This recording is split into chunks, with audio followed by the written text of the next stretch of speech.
Once again, it's on. Back at you one more again. Real Kens TV in the house like kitchen sinks. Hopefully you like the video. Feel free to comment. Definitely share. Subscribe to the channel if you're not already subscribed. And be sure to hit that post notification. So anytime I bring you this action and this heat, guess what? You're amongst the first to receive. Now, with no further ado, let's get into this afternoon's video, if you will. It's about 3:13 p.m. Tuesday afternoon. As you can see, I'm going to my second home work, pretty soon. But I wanted to share something with you all before I go in. I had a viewer, he asked me in one of my comments,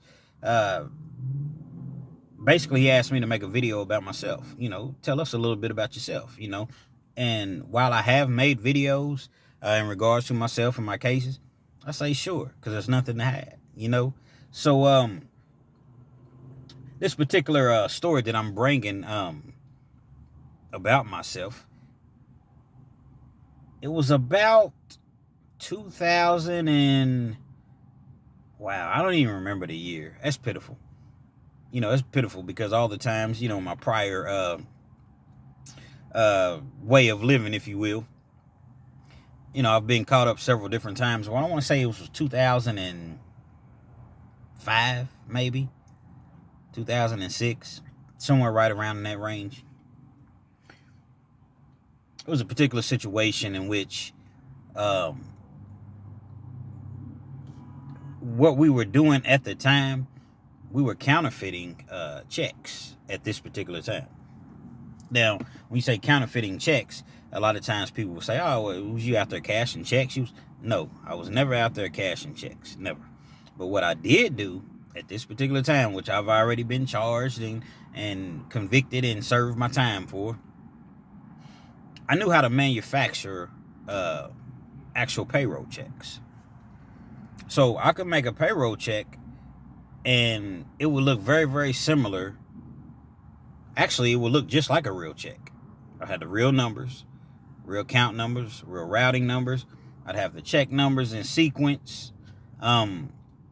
So a lot of times these checks would be easy, to cash because they look like legitimate checks. Have the signatures dead on point. So it was a real easy hustle, if you will, at the time. Well, at this particular time, as I mentioned, maybe 05, 06, that's how long ago it was, we would have different individuals that would cash the checks. So I may have, let's just say I have an individual that has a fake ID.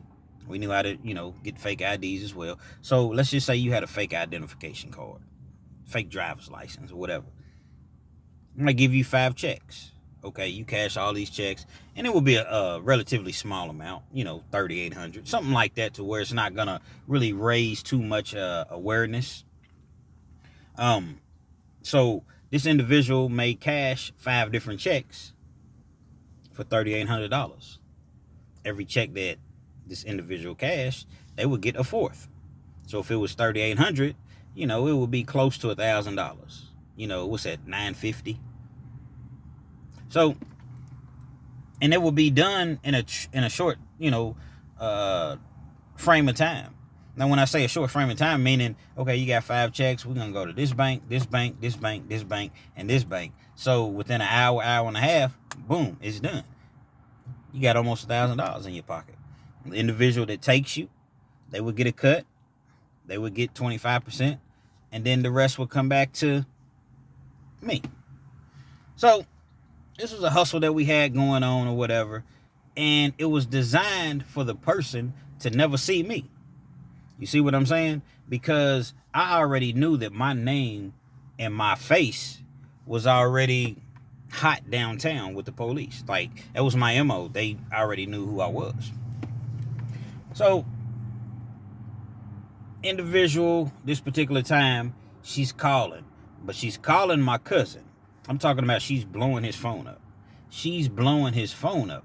But as she's calling him, he's telling me, like, look, cuz, I don't want to fool with her. Something ain't right. Because he'd already dealt with her previously, and she wanted to do it again. He was like, something just, it's not right with her, cuz I would leave her alone.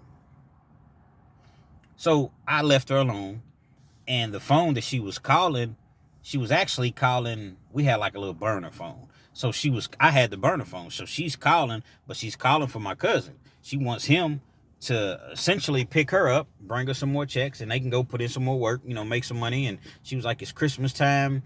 I don't have money for my kids. I really need this money, please. So my cousin's like, nah. So I'm like, look, man, I'm thinking about this $2,000, nearly $2,000 that I'm going to get per check. She cashes 5 checks. It's 10 bands.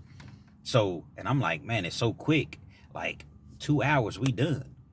So I pull up. I'm like, but I'm communicating with her through text messaging. So I'm like, you know what? I'll be there at, 1 o'clock. So she's like, please make sure you show up. I'm ready to get this money. It's almost Christmas. And I want to say it was like December the 15th. It was somewhere right around, it was close to Christmas. So I end up pulling up. Well, when I pulled up at her apartment complex, she was expecting my cousin. Remember, I said she was texting her phone. She had dealt with my cousin previously. So that's who she thought that she was, that's who she was expecting. Well, no, it was me. So when I walk into the house, she lets me in. She was like, who are you? I was like, oh, yeah, well, I'm going to be taking you or whatever. So she was like, cool. I'm looking around the house. Sure enough, she has a Christmas tree up. Not a present under the tree. Wow, man. She wasn't lying. So I'm apprehensive about the situation because my cousin had told me something wasn't right. So when I pulled up, I had 5 checks, $3,800 a piece. However, I did not have the checks on me. You see what I'm saying? I said, if this is a setup or something like that, and they run on, the police is there and they run up on me, I don't have anything on me. Also, my mind I was thinking about the money as well, because I'm like, if I take her, now she just gets 25%, and I don't have to give anyone else 25% because I'm the one that's out here, taking her. So instead of $2,000 per check, basically I was going to be getting nearly $3,000 per check. Yeah, I was being greedy at the time. That's just what it was. So I'm looking at 5 checks, man. It's $15,000. Basically, I'm gonna make $15,000. I was gonna give her a little bit extra, it was Christmas or whatever, but still, $14,000 within a couple hours. However, I feel like I'm outsmarting her as well as the police, just in case it is a setup. So I'm looking around. She tells me, okay, give me a couple minutes because, like I said, I got to finish up some things around the house, and I'll be right out. Cool. I go back out to the car. I'm in the car. I'm waiting on her. She takes about 5 minutes. I'm looking around just to make sure that everything is everything. But at the same time, I'm like, man, I'm being a little paranoid, man. I'm really, really being paranoid. Like, what's the odds of police setting someone up over some checks? So she comes out in about 5 minutes. Parking lot looks clear. I don't see anything. I don't see a police anywhere. She gets in the car. We take off. So she's asking me where we going. I said, man, I got a little bank or whatever that we gonna go to.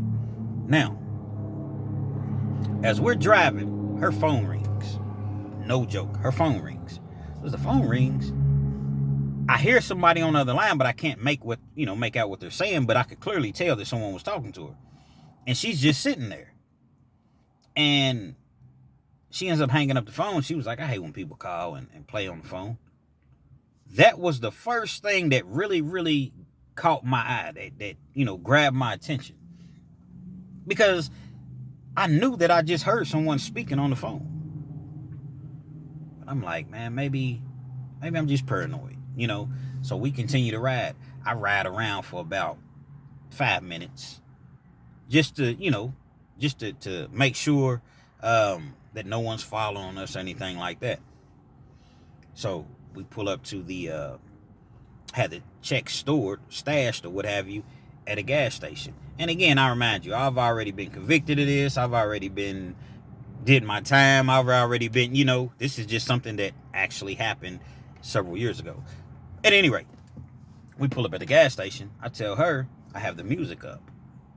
So I tell her, I say, you know, go get that envelope. It's, I give her the location or whatever. She's like, what? I say, yeah, there's an envelope.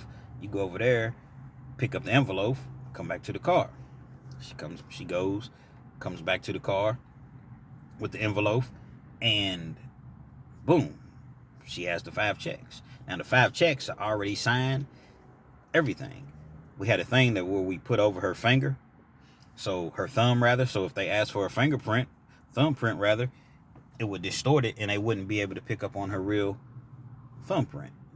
As I mentioned, the checks were already signed, so the only thing she had to do was take the check inside of the bank, show the ID that she had, which was a fake ID, and like magic, 3,800.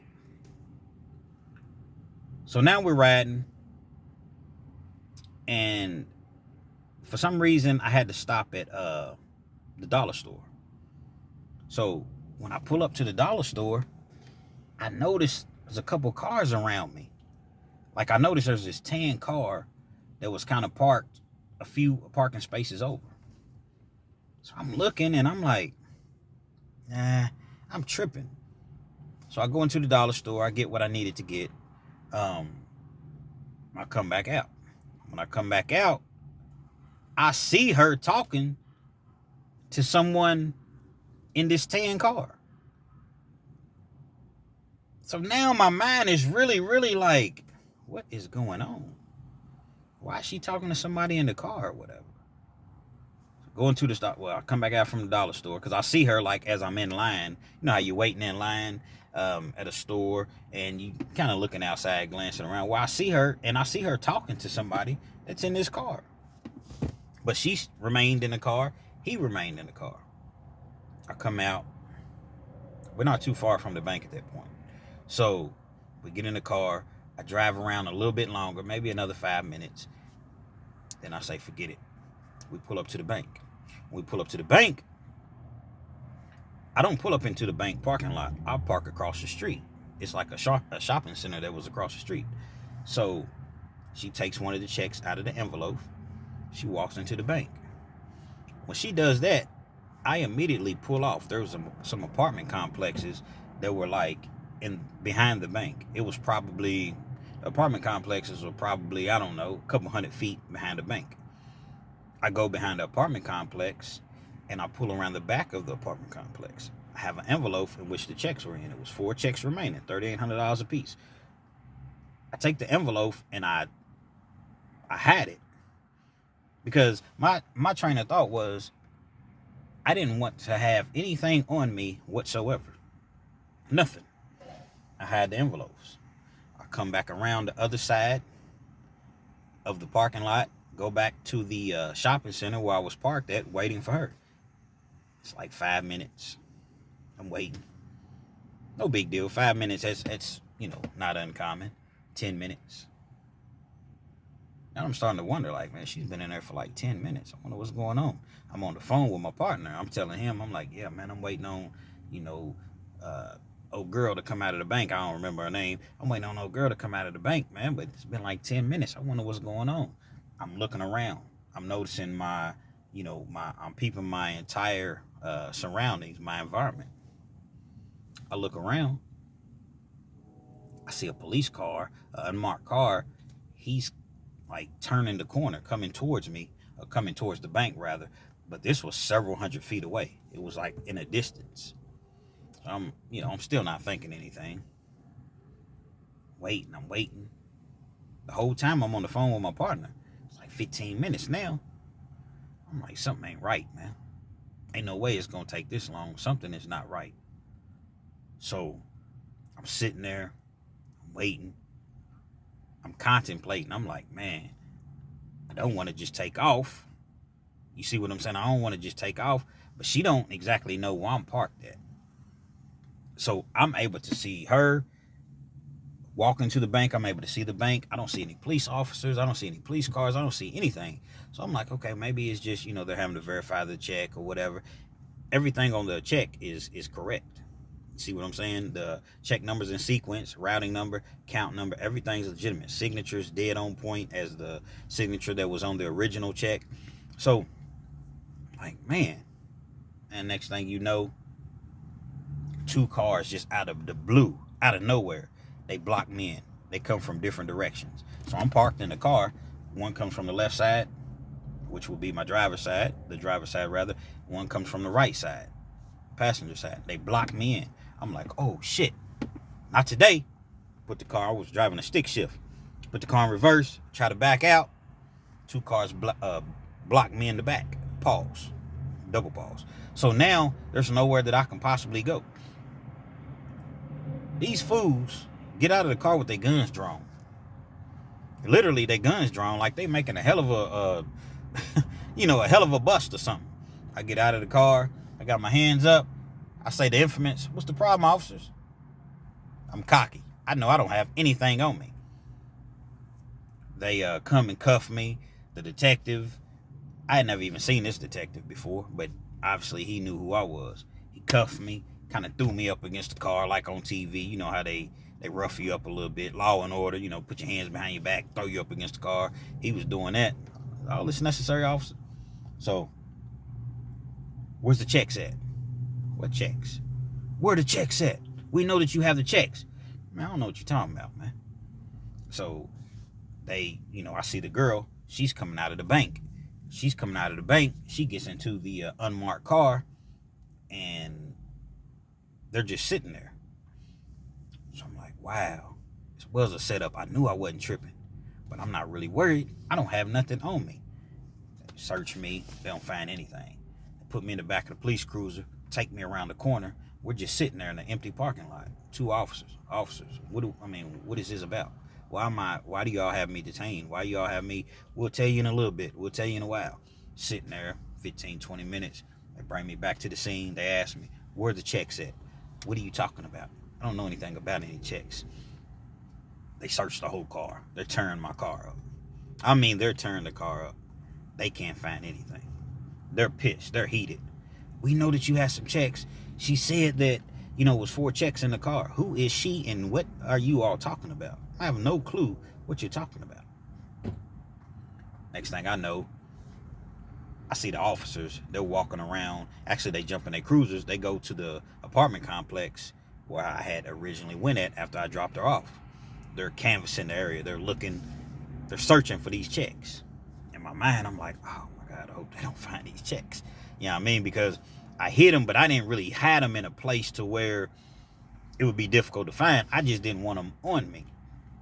What essentially happened was when I pulled into the apartment complex and I went around back, they had surveillance on me, visual surveillance, but they lost sight of me when I went to the back. So they didn't see exactly what I did.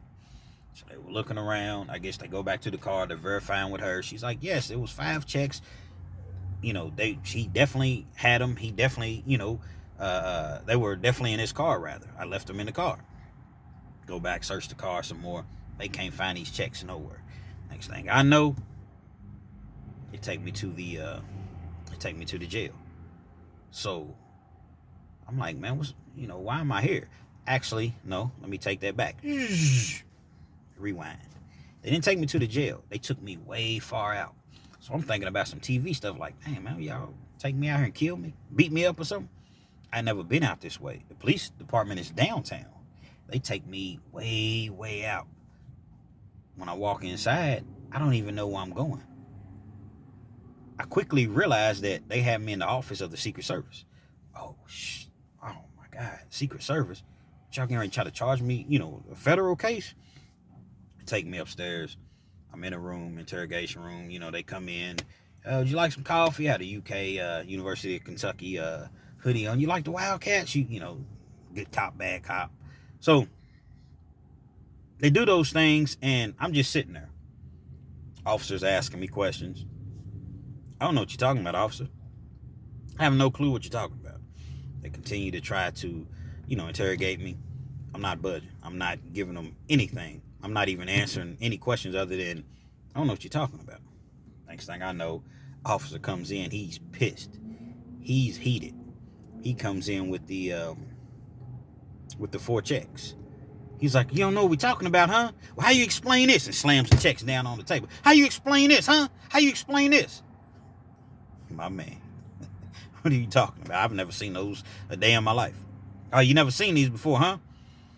So if we lift the fingerprints off of these checks, your fingerprints won't appear. Man, I don't know what you're talking about, man. I have no clue what you're talking about. I don't know this girl. I don't know what you're talking about. So he's heated. He leaves the room.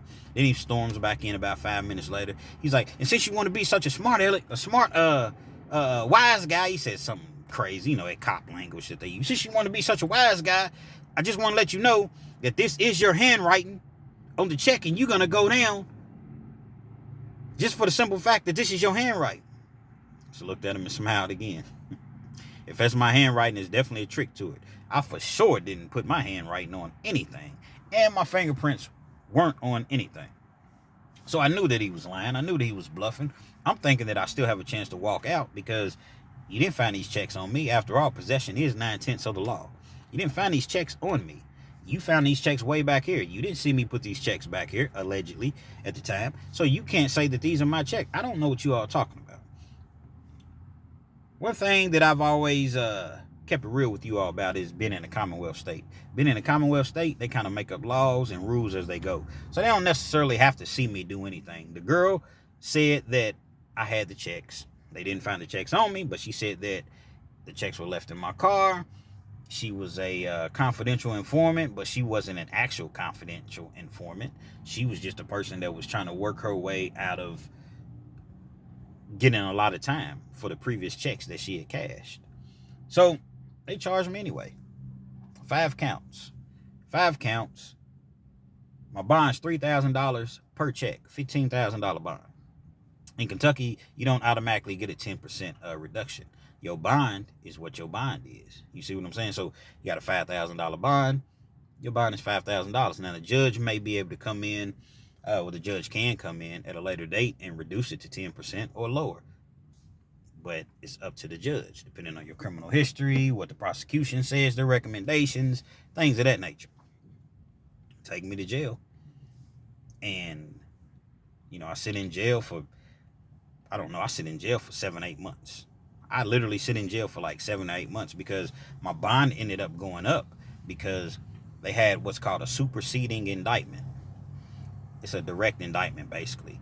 And they indicted me on organized crime, which made my bond an additional $10,000. And then I got another $10,000 increase on my bond for being a persistent felony offender.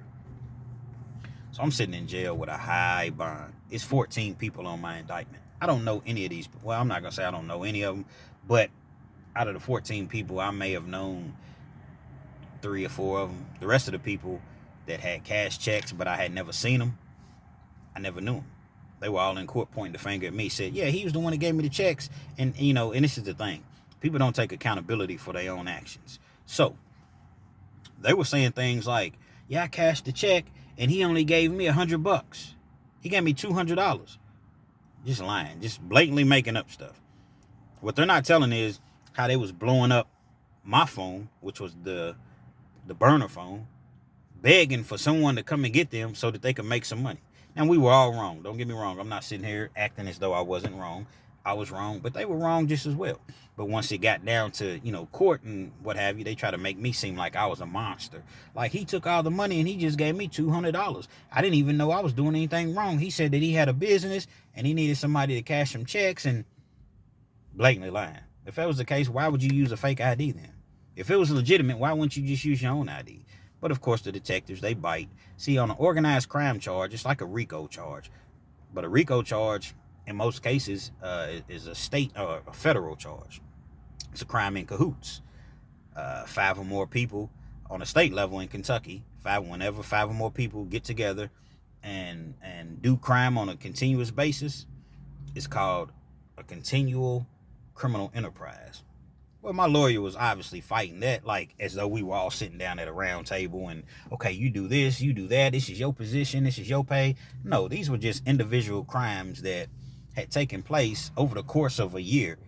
It may be 2 or 3 months, and then boom, we hit again. Because when we hit big. It wasn't like, $2,000 or $3,000. Now we hit, man. It was several $100,000 involved overall. But at any rate, they were making it as though this was something that was organized, and it was just individual crimes that they pieced together and made it seem like it was a continuous criminal enterprise being ran. So, I'm facing 20 to life on some daggone checks, man. With my criminal history, being a persistent felony offender, I'm facing 20 to life because the charges carried 10 to 20. In the state of Kentucky, 10 to 20 is a Class B felony. The next level felony you can get is 20 to life. So I'm facing 10 to 20, but the fact that I already had a felony, I was a persistent felony offender, that bumped me up to the next level. Now I'm facing 20 to life. My first offer was like 36 years. So I'm sitting in the county jail. I'm fighting these charges. I have a lawyer. Judge won't reduce my bond. I don't remember what it was, but it was very high. One day I go to court. Judge is like, I'm feeling pretty good today. And, he's looking over my paperwork or what have you. At this point, I've been in the county for like 7-8 months. He said, you know what? I'm going to do something for you today, Mr. Keynes. He reduces my bond to $25,000. In my eyes, you might as well kept it at the 50 or whatever it was at. So it was $37,000 actually. He reduces it to $25,000. So my lawyer's asking him to get it down to 10 because I can make a $10,000 bond. Can't make a $25,000 bond. I think this is fair. We're going to keep it at 25. Prosecution, they're saying that I'm a flight risk. Literally, like on Law and Order. They're really, Mr. McCoy on Law and Order. Y'all know Mr. McCoy? I had a Mr. McCoy type prosecutor. Everything that would be in my favor, the judge, or the prosecutor rather, would object, and he would tell the judge, Your Honor, Mr. Keynes, he has the ability to raise several $1,000s quickly, and we feel as though he would be a flight risk. I ain't never missed court. I've never been late to court. I've never any of those things. So the judge, they go along with the prosecution in most cases. He reduced my bond to $25,000. So I'm sitting in the county jail another 2 weeks. I'm like, man, this is crazy, man. Because a lot of these things that they said that I did, I really didn't do. And the things that they did say that I did some of them, but they just really had no proof. After all, I didn't get caught with anything. We're going off the word of someone who's trying to work her, her time off, if you will. Well, I was talking to my girlfriend at the time, and I'm no longer with her, but at the time I was talking to her. She said, hey, I don't want you to say anything. You got to promise me you're not going to say anything. I'm like, yeah, what's going on? She said, I think your mom's going to bond you out. I was like, what? She was like, yeah, I think your mom's going to come and bond you out. I said, my bond is 25 G's. She was like, I think she's going to bond you out. I'm like, whoa. So I don't say anything. Lo and behold, my mom comes and bonds me out. This is no joke. She bonds me out $25,000. She brings a $25,000 cashier's check to the jail, bond me out. No restrictions, no house arrest, anything. I can't believe it. It's been 7.5 months that I've been locked up fighting this case in the county jail, and I'm like, wow, I'm really, really, I'm really, really happy at this point, But at the same time, I got this mega case hanging over my head. This is a mega case. This is not just a case to where I can possibly beat, you got 13, 14 people on your indictment.